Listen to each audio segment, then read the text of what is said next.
Hi, welcome to Life in a Bottle, Season 3, Episode 11. I am Kyle. It is 70 degrees outside, and this is the perfect wine for a day like today. Let's take a step back. Where are we? We're going big picture again. We are in the old world again this week. We're in Portugal, in the northernmost wine region of Minho. This is the 2019 Nortico Alvarinho. So, this project was begun by the family of Rui Abacasas, and I'm almost entirely certain I'm mispronouncing the name. I apologize. But the Abacasas family was known for generations as tile makers. They made handcrafted tiles in northern Portugal, which were the inspiration for the label on this beautiful bottle. And I think the wine in this bottle perfectly reflects the family's passion for kind of handcrafted artisanal products as well. So we'll get into the glass in a minute here. But what's unique about this wine is how it's grown.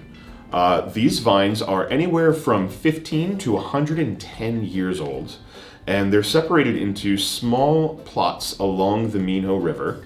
So these plots, again, not very big, maybe a hectare each or so, but again, super old vines throughout these vineyards, adding a lot of character to this wine. The Minho River is what separates northern Portugal from Spain's Galicia wine region, which, not coincidentally, is the other probably most famous place in the world to find Alvarinho, which is the Spanish name for Alvarinho.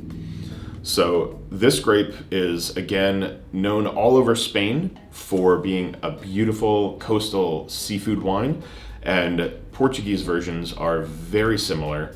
I should mention, a lot of people are going to think of Portuguese white wine and immediately associate with Vinho Verde. This is not that, for sure. Vinho Verde is very young, it can be very vegetal and have some bitter notes to it. And while this may have some pithy citrus white grapefruit notes to it, it is not Vinho Verde. You might see a tiny little bit of spritz in the glass, but it does not come across on the palate. This is beautiful, clean Alvarinho. So, we got 100% Alvarinho, sustainably farmed, small vineyard plots scattered across the Minho riverbank. Once they get these grapes to the vineyard from these small plots, they're fermenting low, long, and slow. They're lowering the temperature of the fermentation to allow it to ferment completely and very gently. They're kind of maintaining that beautiful, crisp freshness of the wine in this sense. Once the fermentation has completed, they are aging the wine for just a quick 4 or 5 months or so in stainless steel barrels before bottling. And then it comes off to me where I can sell it to you.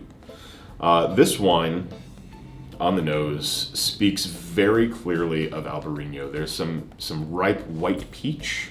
There's beautiful tart citrus. Again, there's some clean lemon peel, some clean lime as well. There's a little bit of white grapefruit, kind of pithy citrus almost, but it doesn't come across as super bitter or overly vegetal or anything like that on the nose.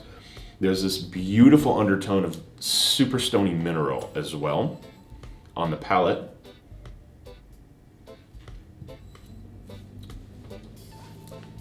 Just like the nose, that beautiful, clean, fresh citrus. Little bits of white peach and stone fruit, maybe some nectarine. The acidity is bright and fresh and clean and everything I want with seafood on a day like today. When it comes to pairings, I should mention that the classic pairing for a wine like this in northern Portugal is actually buttered cornbread, which I am completely on board with. But I personally would really love to pair this with sushi, tempura oysters or seafood, raw bar for sure. Anything bright and fresh and light that needs that kind of crisp, fresh acidity without the weight of a heavier wine, I think this is going to be absolutely perfect with. This is what's known in northern Portugal apparently as a porch wine, which makes complete sense to me. This is something you're going to crack the top at the end of a day, have a glass or two on the porch, have a lovely dinner, and enjoy hopefully another beautiful day like today. So Rui and the Abacasas family, cheers. Absolutely killer. Super excited to be able to offer this wine.